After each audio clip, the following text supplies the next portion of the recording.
자, 앞으로 매주 금요일 쟁쟁한 형제 시간 함께해 주실 두 분의 전문가 소개합니다. 안녕하세요. 네, 안녕하세요. 안녕하세요. 한 분씩 인사 주시죠. 네, 안녕하세요. 쟁쟁한 형제들 중 맞이 분쟁 해결사 이현진입니다. 네. 네, 안녕하세요. 쟁쟁한 형제들 중 둘째를 맡고 있는 분쟁 파이터 권혁준입니다. 쟁쟁한 형제라는 이름입니다. 쟁쟁, 그러니까 분쟁을 해결해 주시는 두 분인데 속 시원한 해답 기대해 보면서 3964님의 질문을 드려보겠습니다. 안녕하세요. 오랜만에 친구와 카페에서 만나 얘기를 하고 있었는데요. 이런저런 이야기를 나누다가 그만 제 실수로 테이블 위에 놓여있던 친구의 핸드폰을 떨어뜨리면서 일부가 깨졌습니다. 하필 핸드폰 변경을 한 지가 얼마 안 된 신상 핸드폰인데 무척 당황을 한 데다 친구한테도 정말 미안해서 어떻게 해야 할지 모르겠더라고요. 그러다가 예전에 지인이 비슷한 상황에서 보험의 도움을 받았다라는 이야기를 들었는데 실제 가능한 건가요? 란 질문을 주셨습니다. 네, 정말 많이 놀라셨을 것 같은데요. 하지만 너무 걱정하실 필요 없습니다. 우리 일상생활 배상 책임이라는 특약에 가입이 되어 있다면 보험 처리가 가능합니다. 이 특약의 경우 본인 보험 또는 가족분 중에 가족 일상 배상 책임 특약으로 가입이 되어 있어도 보상이 가능하세요. 근데 일상생활 배상 책임이라는 이 특약이 좀 어려운 게 뭐냐면 그냥 일상생활 배상 책임이 아니라 가족 일상생활 배상 책임, 그냥 일상생활 배상 책임 이게 다 다른 건가 싶어서 그게 좀 어려운 것 같아요. 네, 일상 배상 책임 특약은 이름 그대로 일상생활을 하시던 중에 피보험주가 타인의 신체 또는 재물에 손해를 입혔을 때 법률상의 배상 책임을 부담함으로써 손해를 보상해주는 담보라고 보시면 됩니다. 피보험자의 보험, 가족 일상 배상 책임의 경우로도 보상은 가능하시지만 네. 중복 보상은 안 되니까 그걸 좀 참고하시면 좋을 것 같고요.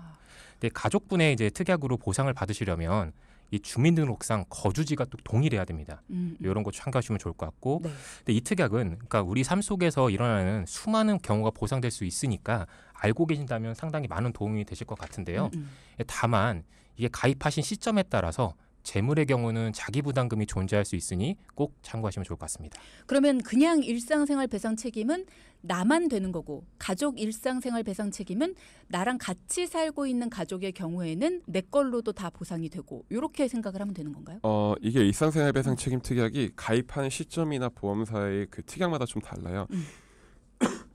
대부분은 90% 이상은 가족 일상생활 배상 책임 특약으로 가입이 되어 있으세요. 근데 어떤 분들은 그냥 개인 일상생활 배상 책임 특약으로 되어 있기 때문에 네. 사실 증권을 정확히 보셔서 그 단어 자체를 잘 보시고 약관도 꼭 한번 체크를 해보셔야 돼요. 아, 네. 그렇구나. 그러니까 내가 어디까지 보상이 되는지를 꼭 확인을 해보시는 것이 필요하다. 그렇죠. 윤나무님께서 권혁준 전문가님 감이 좀 떨어지신 것 같습니다. 방송에 감 찾으셔야겠어요. 라는 얘기 주셨습니다. 빨리 감 찾으시고요. 네, 감사합니다. 전문가의 감은 안 떨어졌습니다, 여러분. 네, 그렇죠. 일단은 궁금한 점이 3964님 해결이 되셨을 것 같고요. 쟁쟁한 형제 두 분이 계셔서 참 든든합니다. 궁금한 거 물어보니까 바로바로 또 해결을 해주시잖아요. 여러분도 궁금한 거 있으면 바로바로 물어봐 주세요.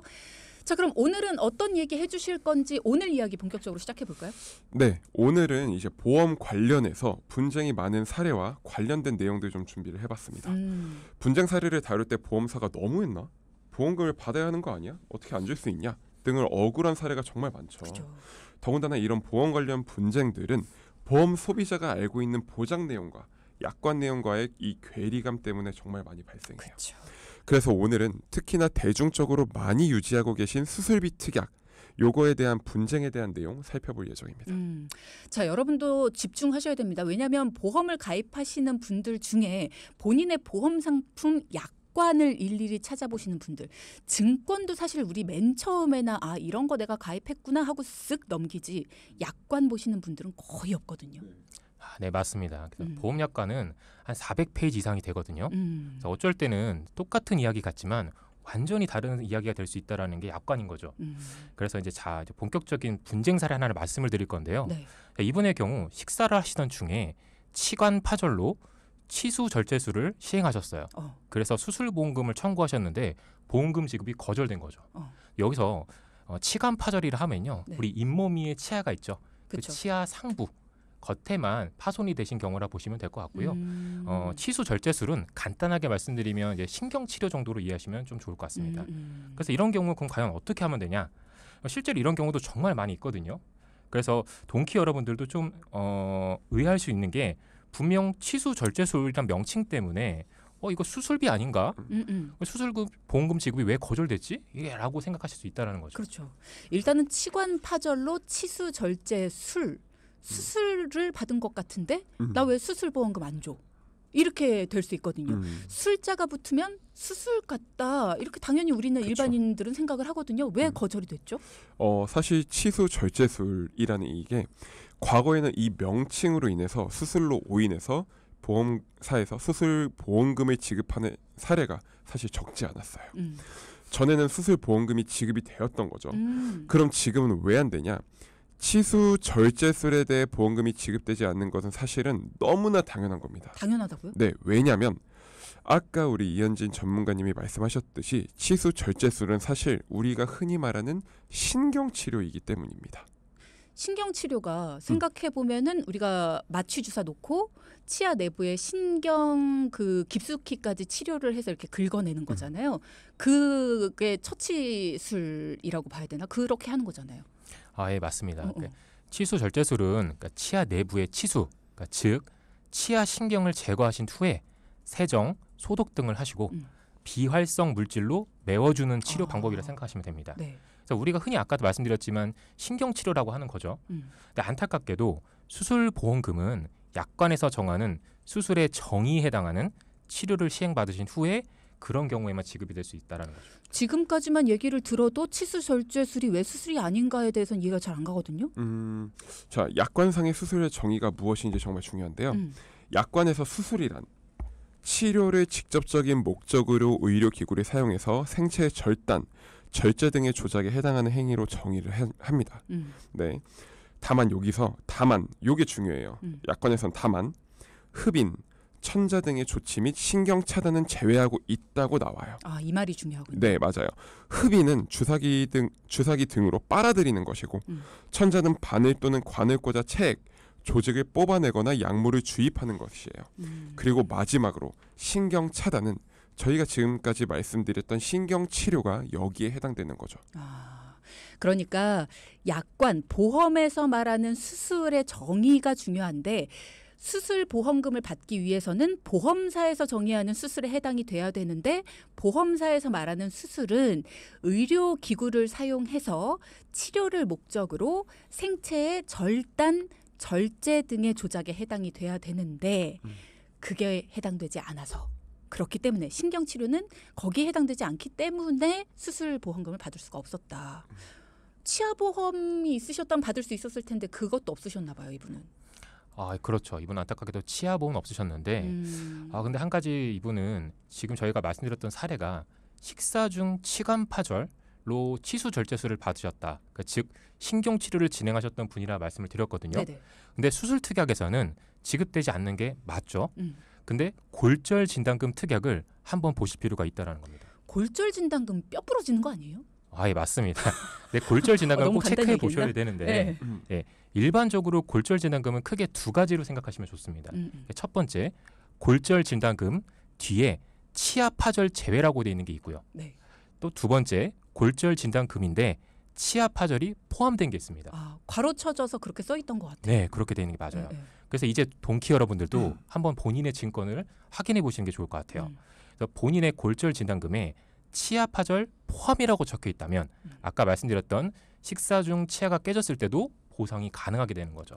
근데 여기서 한 가지 더 팁을 드리자면 꼭 이분처럼 식사뿐만 아니라 우리가 넘어지거나 그러니까 상해 같은 경우로 치아가 깨졌을 때 가능한 경우가 있으니까 꼭 참고하시면 좋을 것 같은데 다만 폭행 같은 경우는 면책사항이기 때문에 제외가 된다는 점을 알고 계시면 좋을 것 같습니다. 그러니까 싸움 중에 혹시라도 이가 부러졌다 이런 경우는 면책사항, 그러니까 보상이 안 될 수 있다. 네, 맞습니다. 요거는 알아두셔야 된다라는 거. 네. 그리고 간혹 치아 파절이라고 해서 치아 보험이 없으면 보장받기 쉽지 않구나라고 생각하실 수 있어요. 하지만 종합보험 안에 이 치아 파절이 포함된 골절 진단금이 있으니까 꼭 본인의 보장 내용 살펴보셨으면 좋겠습니다. 그렇군요. 자, 지금 질문 주신 분들 중에서요. 그러면 혹시 백내장 수술도 수술에 포함이 되나요? 예전에는 됐는데 지금은 안 된다는 말이 있어서요. 라는 질문을 1050님께서 주셨거든요. 수술에 백내장 수술이 포함이 될까요? 백내장 수술은 포함이 됩니다. 백내장 수술은 포함이 되는데 요즘 보험사들도 사실은 백내장 수술 제외라고 적어놔요. 아까 우리 치아 파절 제외처럼 수술 보험금, 수술비 특약이, 질병 수술비 특약이 있는데 여기에 그냥 질병 수술비 특약이라고 써 있으면은 보험금 지급이 됩니다. 그런데 질병 수술비 특약이라고 하고 뭐 3대 비급여가 아니라 3대 수술 제외, 예를 들어 뭐 백내장 수술 제외, 대장 용종 수술 제외 이렇게 제외시키는 특약들이 있어요. 이런 경우에는 또 안 돼요. 그렇기 때문에 수술 보험금은 지급이 되는 거예요. 왜냐하면 백내장도 어쨌든 내가 눈이 아파서 하는 수술이기 때문에 내가 미용 목적으로 하는 수술이 아니잖아요. 그렇기 때문에 수술 보험금은 지급이 되지만 우리가 사실 백내장 수술에 대한 분쟁이나 이런 것들은 실손보험에서 입원 처리가 안 돼서 보험금이 많이 지급이 되지 않는 부분 이런 것들 때문에 질문을 많이 주시는 것 같은데 백내장 수술은 보편적으로 질병 수술비 특약에서 보험금을 지급받으실 수 있다라고 생각하시면 됩니다. 수술비에 백내장 수술은 포함이 된다. 단지 실손보험에서의 분쟁 사례는 굉장히 많다. 그래서 실손보험과 관련해서는 조금 따져봐야 될 부분이 있지만 어쨌든 수술비와 관련해서는 따로 제외된다라는 말이 적혀 있지 않으면 무조건 된다. 네. 이거는 분쟁 일어날 것도 없다. 네, 맞습니다. 네, 그렇게 생각하시면 될 것 같습니다. 자, 앞서 우리가 여러 가지 이야기들을 나눠봤습니다. 우리가 열심히 매달 생활비 아끼고 허리띠 졸라 매면서 보험료를 냅니다.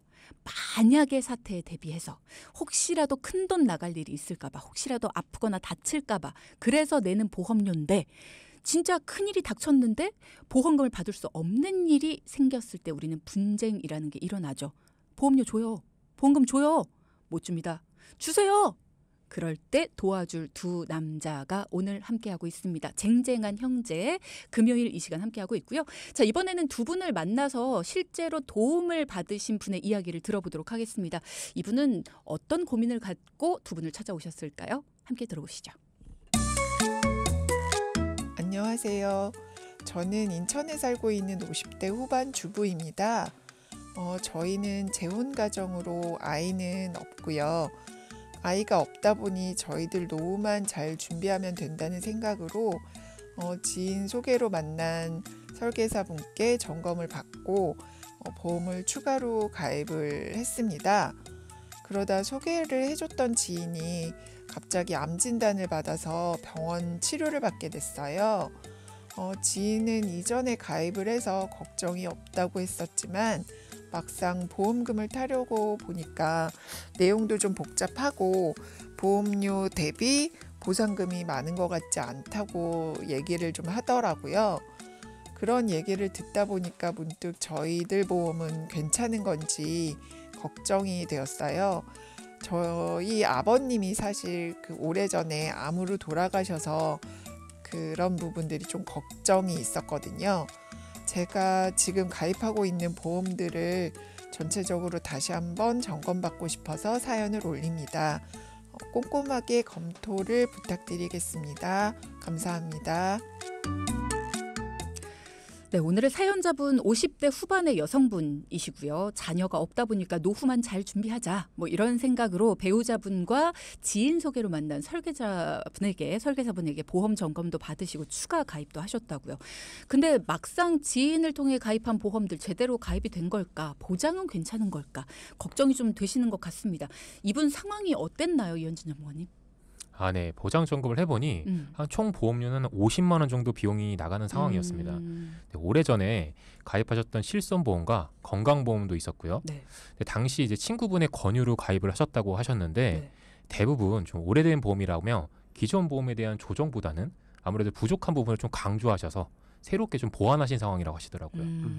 그러다 보니까 보험료가 좀 많아진 상황이시군요. 네. 현재 주부라고 하셨는데 괜찮으실까요? 좀 금액이 크지 않나 싶은데. 당연히 괜찮지 않은 상황이었고요.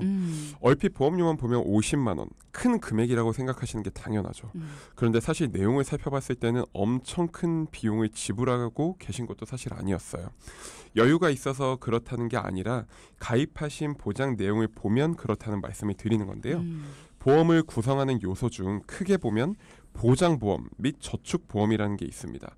이분의 경우 보장보험은 20만 원대인데 반해 저축성 연금은 30만 원이라서 그렇습니다. 그러니까 저축하는 금액이 더 컸기 때문에 보장성 보험료만 본다면 그렇게 큰 금액은 아니었다. 네. 자, 그러면 이분 어떻게 도움을 주셨는지 총체적으로 한번 솔루션 들어보죠. 네, 보통 50대 후반이시면 최소한의 주요 보장을 다 준비하신다고 가정을 하셨을 때 최소 20만 원대 비용이 나오게 돼요.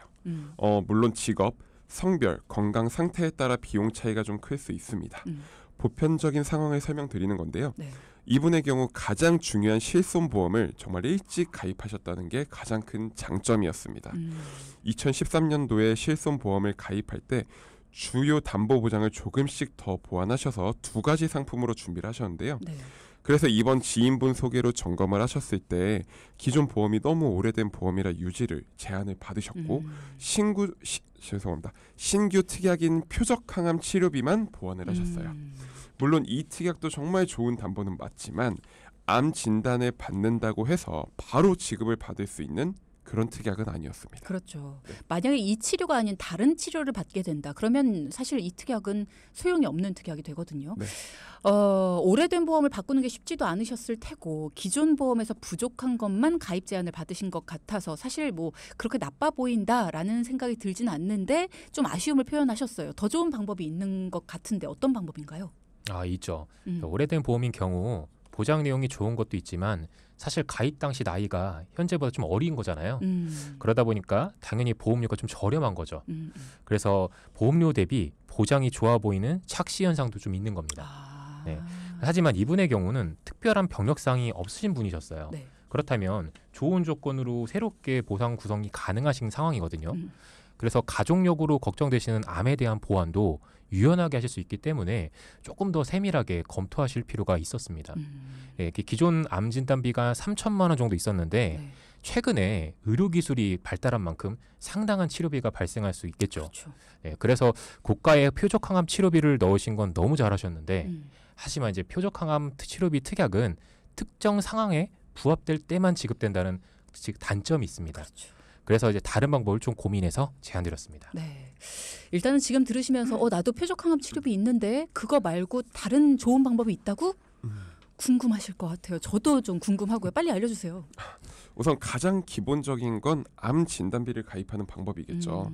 암으로 진단만 받아도 보험금이 지급되기 때문에 사실은 보험료가 조금은 비쌀 수가 있어요. 뭐라고요? 그러다 보니 속삭여요 왜?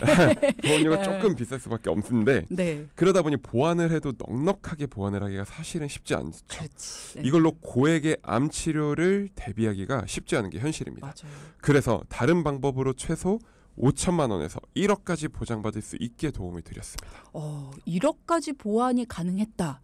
그러면 지금도 적지 않은 비용을 내고 계셨고 나이도 좀 있으신 편인데 보험료가 너무 비싸지지 않았을까가 좀 걱정이 되거든요. 네, 그래서 저희가 이제 해결을 드렸는데요. 네. 현재 사연자분의 경우 한 4만 원 정도의 비용으로 이게 가능하셨어요. 안 비싸네요? 그렇죠. 적당한 비용일 수 있는데 기존 암 진단비의 경우는 진단 확정 시 한 번 지급하시고 종료되는 데 반해서 네.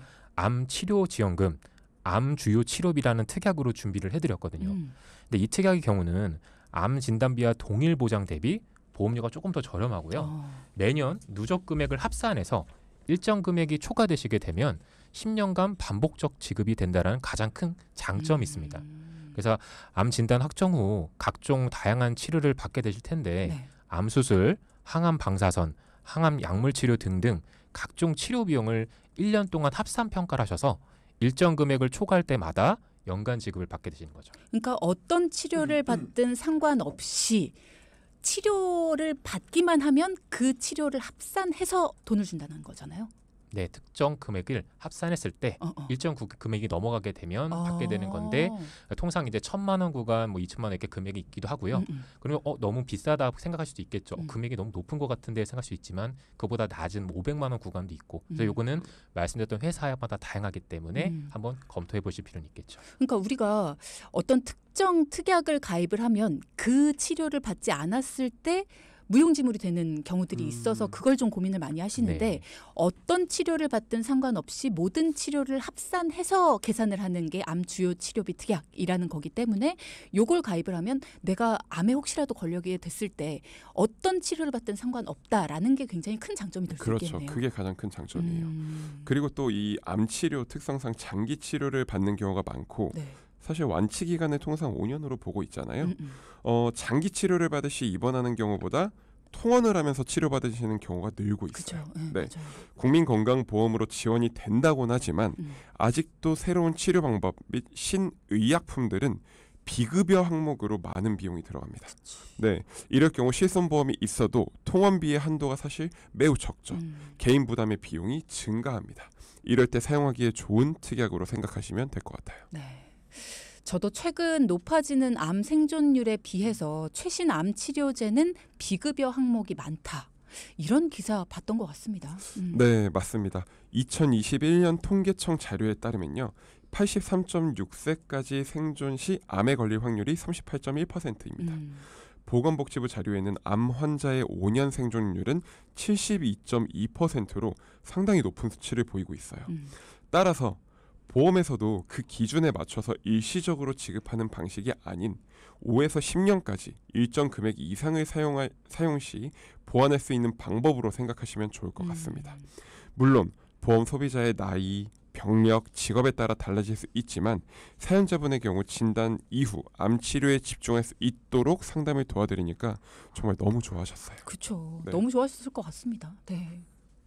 네, 그래서 오늘 사연자분의 솔루션을 좀 정리해서 말씀 한번 드리겠습니다. 그래서 우선 실비보험은 유지를 하시되 과도한 적립금을 조정해서 2만 원대로 좀 낮춰드렸고요. 네. 다른 종합보험은 최대한 유지를 하시고 걱정하셨던 암 부분은 높은 보장이 되도록 보완을 해드렸습니다. 그래서 기존 암 3천만 원과 주요 암 치료 지원비 특약으로 최대 1억 이상 대비가 되도록 도와드렸고요. 주요 질병인 뇌혈관, 심혈관, 주요 수술비 가정 부분도 가성비 있게 좀 조정을 해드렸습니다. 그래서 기존 연금 상품을 조정해 비용을 좀 충당을 했거든요. 네. 기존 연금 상품 외에 최근에 5에서 7%까지도 수익률이 가능한 연금 상품들이 존재합니다. 그래서 그렇게 좀 고수익률 상품으로 좀 변경을 해드렸고요. 가입 금액은 줄었지만 추후 이제 수령 금액, 보험 연금 수령의 금액을 좀 맞춰드렸거든요. 네. 그렇기 때문에 이 차액분으로 아까 말씀드렸던 보장 부분을 메꿔드렸기 때문에 균형감 있게 좀 변경해드렸다 보는 거죠. 그러니까 뭔가 보장을 받는 부분 그리고 또 노후 대비 부분 어느 정도가 적정한 걸까 항상 우리가 딜레마예요. 어느 정도를 준비해야지 충분할까? 충분한 거는 사실 욕심내면 끝도 없거든요. 충분한 거는 없어요. 항상 더 준비하면 더 준비할수록 좋은 게 우리의 노후 대비인 것 같아요. 그렇다고 계속해서 준비를 하다 보면 장기 상품에 묶어둘수록 불안하거든요. 왜냐하면 중간에 내가 이걸 찾았을 수도 있기 때문에. 그래서 나의 이 재산을 포트폴리오는 전문가와 항상 논의를 해야 됩니다. 준비를 했어도 조금의 돈이 또 여유가 생겼다. 그럼 이 돈은 또 어떻게 해야 되는지 나의 자금 흐름에 맞춰서 항상 전문가와 논의해서 이 부분은 또 이렇게 해볼까 저렇게 해볼까 요즘에 또 좋은 상품은 없나 이건 또 이렇게 하는 게 맞을까 그리고 내 보험도 항상 마찬가지입니다. 항상 좋은 상품이 나왔다고 좋은 거 또 나왔어요? 들래요. 가입할래요. 이거보다 이게 더 좋아요? 그럼 이거 해지하고 이것도 들래요. 한 번 해지하면 보험은 되돌릴 수가 없어요. 그렇기 때문에 함부로 해지해서도 안 되고요. 예전 게 더 좋다. 이 말도 어떤 거에는 정답이지만 어떤 거에는 오답입니다. 예전 게 좋은 것도 있고 지금 게 좋은 것도 있어요. 그래서 함부로 해지해서도 안 되고요. 함부로 좋다고 무조건 가입해서도 안 됩니다. 누군가에겐 정답이 누군가에겐 오답이 될 수도 있기 때문에 나한테 맞는 걸 찾는 게 가장 중요합니다. 자, 질문 주신 분들의 궁금증 해소해 드릴까요? 지인의 권유로 보험을 월 50만 원씩 들었는데요. 5개월간 들고 안 냈습니다. 그럼 자동 실효가 되면 반환금은 전혀 못 받을까요? 라는 질문을 주셨거든요. 3126님. 네. 반환금이라는 게 혹시 해지 환급금을 말씀하시는 거라면 최근에 이제 상품에 따라서 좀 다른데요. 네. 아무래도 예전 상품 같은 경우에는 그래도 적립금이라는 부분이 쌓여 있다 보니까 환급금이 나올 수는 있어요. 근데 다만 말씀하셨던 것처럼 5개월이라는 기간이 너무 짧기 때문에 네. 그 기간 동안에 환급금이 거의 없겠죠. 그리고 말씀드렸던 최근 상품의 경우에는 네. 저희가 보통 상품에 이름이 존재하잖아요. 네네. 그 이름을 잘 보시면 뒤에 무해지 환급형이라는 단어가 들어간 경우가 많이 있습니다. 그러니까 즉 환급금이 납입 기간 동안에는 존재하지 않는 상품들이 많이 있거든요. 네. 그래서 이분이 어떤 상품인지 모르겠지만 없을 확률이 높겠죠. 아니 근데 월 50만 원씩이나 들었으면 어떤 상품인지 굉장히 궁금하네요. 월 50만 원짜리면 그래도 있는 상품이지 않을까라는 기대가 저는 조금 되거든요. 보장 내용에 따라서 이게 꼭 보험료가 많다고 해서 그 적립금이 많거나 환급금이 많이 들어올 거다라고 하는 것도 사실은 상품마다 좀 다를 수 있기 때문에 제 생각에는 5개월 정도면 보통 아까 이현진 전문가님이 말씀하신 것처럼 무해지 환급형, 해지 환급금 미지급형 요즘은 그런 보장 상품들이 많이 있기 때문에 속상하다. 네, 5개월이면 안타깝지만 저희가 봤을 때는 환급금이나 뭐 그런 게 거의 없을 확률이 매우 높다 이렇게 보여집니다. 그렇군요. 일단은 궁금하시면 전문가와 한번 이야기를 나눠보시면 좋을 것 같고요. 정확하게 증권을 봐야지 알 수 있는 부분이니까요. 네. 자 그리고 5년 전에 용종을 3개 뗐습니다. 암보험 가입은 언제쯤 가능할까요? 라는 질문도 있습니다. 지금은 괜찮으신지 이제 일단은 그게 너무 궁금하고요. 네. 일단 용종을 제거하셨더라면 정말 괜찮은 상황이에요. 보험회사는 사실 요즘 용종 제거한 부분들에 대해서 1년이든 혹은 뭐 3개월이든 몇 개월만 지나도 보험 상품을 가입하는 데는 크게 무리가 없습니다. 다행이네요. 네, 요즘은 용종 제거에 대한 부분은 사실은 되게 보험사에서는 물론 위험할 수 있지만 이 부분은 예외 질환으로 보는 경우가 많이 있어요. 그래서 이거는 제거했기 때문에 안전하다라고 이렇게 판단을 하는 것 같아요. 보험회사에선. 그렇기 때문에 용종 제거를 5년 전에 하셨다. 그러면 건강한 상품으로 가입을 하실 수 있을 것 같습니다. 그러면 이건 어떨까요? 저는 보험을 들려고 해도 목이나 어깨, 허리가 안 좋아서 항상 자세가 안 좋고요. 컴퓨터와 함께 사니까요. 근데 5년 전에 입원이나 수술이 있어서 들지를 못했습니다. 아플 때 보험을 들 수가 있을까요? 라는 질문을 주셨거든요. 아플 때 보험을 들 수 있을까요? 이것 때문에 많은 분들이 나는 보험 못 들겠지라는 판단을 스스로 해버리시는 경우가 많아서. 맞아요. 네. 이게 아플 때 예를 들어서 우리가 아플 때가 여러 종류가 있지만 그렇죠. 지금 예를 들어 입원 중이세요. 뭐 수술을 앞두고 있거나 혹은 수술 후에 지금 치료를 이제 받고 하는 중이라면 보험 가입이 힘들 수 있겠죠. 입원 중이라면. 네. 그런데 내가 지금 뭐 아프거나 다치거나 이런 것들은 심사를 받아봐야 돼요. 무조건 심사를 받아보고 왜냐하면 요즘은 유병자형 상품이라고 간편 상품들이 굉장히 많이 있거든요. 입원을 하셨든 수술을 하셨든 보험을 가입할 수 있는 그런 방법들은 너무나 무수히 많이 있기 때문에 이거는 전문가와 함께 상담을 해보고 내 상황에 맞게 가입할 수 있는 게 어떤 게 있는지 이런 것들을 판단해 볼 필요가 있습니다. 예전에는 장벽들이 굉장히 높았다면 그렇죠. 요즘엔 장벽이 굉장히 낮아졌다라는 말씀입니다. 그래서 아프든 아니면 병이 있든 아니면 질병으로 지금 치료를 받고 있는 중이라고 하더라도 어쨌든 가입 자체를 불가능하게 해놓은 것은 거의 없다. 네. 가입은 가능하게 해놨다. 물론 이제 가격이 조금 비싸질 수도 있고 아니면은 그 부분의 부담보를 걸어놓을 수는 있으나 보험 가입 자체가 안 되는 경우는 거의 없다. 그러니까 만약에 필요하신 분들은 일단은 도움 요청 주시면 전문가와 함께 나의 경우는 되는지 이 부분을 한번 의논해 보시면 좋을 것 같다라는 말씀이셨습니다. 자, 그럼 오늘의 포인트 짚어보겠습니다. 첫째. 수술보험금은 약관상 수술의 정의에 해당되어야 보험금을 지급받을 수 있습니다. 병원에서 의사 선생님이 수술이라고 해서 보험금을 받을 수 있는 게 아닙니다. 꼭 본인의 증권과 약관을 확인하셔야 합니다. 둘째. 일회성이 아닌 1억 이상까지도 반복 지급 가능한 암특약이 있습니다.